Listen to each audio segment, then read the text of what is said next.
La Chine n'est plus menacée par une guerre, ni seulement par les États-Unis, mais par sa propre population. Population qui diminue, vieillit trop vite et pourrait fragiliser l'économie de la deuxième puissance mondiale. Stop. Comment un pays de 1,4 milliard peut-il devenir son propre problème? Restez jusqu'à la fin pour comprendre. La Chine est la deuxième économie mondiale.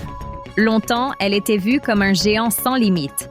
Mais aujourd'hui, la population, autrefois sa force, est en train de devenir une menace structurelle. Moins de naissances, plus de retraités et une main-d'œuvre qui se raréfie. Mais qu'est-ce que cela signifie concrètement?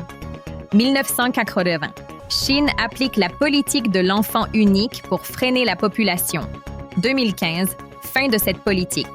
On espère plus d'enfants. 2022. La population diminue pour la première fois depuis les années 1960. 2023.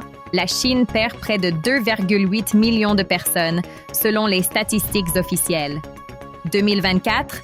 La population recule encore de 1,39 million. 2025-2026. Le gouvernement annonce des mesures, taxation des contraceptifs à partir du 1er janvier 2026, pour relancer les naissances. La population chinoise diminue 3 années de suite, 2022-2024. Le taux de natalité est extrêmement bas. La part des seniors augmente rapidement. Si cette démographie conduira inévitablement à un effondrement économique total, c'est une hypothèse pesante. Mais les prévisions extrêmes, moitié de la population d'ici 2100, restent scénarios projetés dans certains modèles, pas certitude absolue. Si tu veux des vidéos à ce sujet, abonne-toi maintenant. On fait des synthèses claires sur ces enjeux complexes. Retenons ça, une démographie qui s'effondre, c'est moins de jeunes actifs, moins d'innovation, moins d'entrepreneurs, plus de retraités, pression sur les pensions et la santé, moins de consommateurs, l'économie ralentit sérieusement. En 2025, l'économie chinoise voit déjà sa demande intérieure faible et une chute des profits industriels.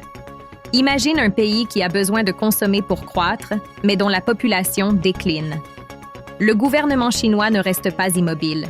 Il encourage les couples à avoir des enfants avec des aides, introduit des mesures fiscales, TVA sur contraceptifs pour dissuader leur usage. Mais sur les réseaux sociaux chinois, beaucoup critiquent le passé. La politique de l'enfant unique est désormais blâmée pour avoir créé cette crise démographique. 3 points rapides. La population chinoise recule et vieillit vite. Cela met une pression énorme sur l'économie et le modèle social. Le gouvernement tente des mesures innovantes, avec des résultats encore incertains. Alors, la population chinoise est-elle la plus grande menace pour la Chine? C'est une menace réelle aujourd'hui, mais le futur dépendra des politiques, de la société et de l'économie mondiale. Dis-moi ce que tu en penses dans les commentaires. La Chine peut-elle renverser cette tendance démographique?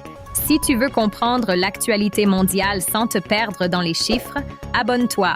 Chaque semaine, on décortique les enjeux qui comptent.